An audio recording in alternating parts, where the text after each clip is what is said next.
দর্শক আসসালামু আলাইকুম। অপরূপ সৌন্দর্যের এই নীলভূমি সাগরকন্যা কুয়াকাটা আমরা এখন দাঁড়িয়ে আছি। আপনারা দেখতে পাচ্ছেন যে অনেক বড় বড় ঢেউ, এই সমুদ্রের গর্জন। হ্যাঁ, আমরা রোজার মাসে আসলাম সাগরকন্যা কুয়াকাটায় ঘোরার জন্য। আসার পরে দেখতে পাচ্ছি সমুদ্রে অনেক গর্জন, অনেক সুন্দর একটা পরিবেশ। আমরা এই জায়গায় আছি মেঘলা ছন্দ এই কুয়াকাটা। এই সমুদ্রে অনেক ঢেউ আছে, গর্জন আছে। আমরা আর কিছুক্ষণ বাদই গোসল করবো। এই সমুদ্রে অনেক বড় বড় ঢেউ আছে। আশা করি আপনারা আসবেন। বৈশাখ জ্যৈষ্ঠ মাসে আসলে অনেক সমুদ্রে ঢেউ পাবেন।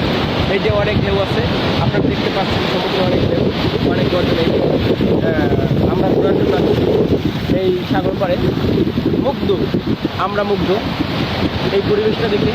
আজকে কোনো রোদ নাই, মেঘলা ছন্ন আকাশ, কোনো বৃষ্টিও নাই। অনেক ঢেউ আছে। আমরা এখন গোয়ার বর্তমানে এখন বাজে হলো যে আপনার প্রায় 10:30টার মতো। অনেক ঢেউ সাগরে। আমরা 12-1টার দিকে গোসল করবো ইনশাল্লাহ। আশা করি সবাই ভালো থাকবেন।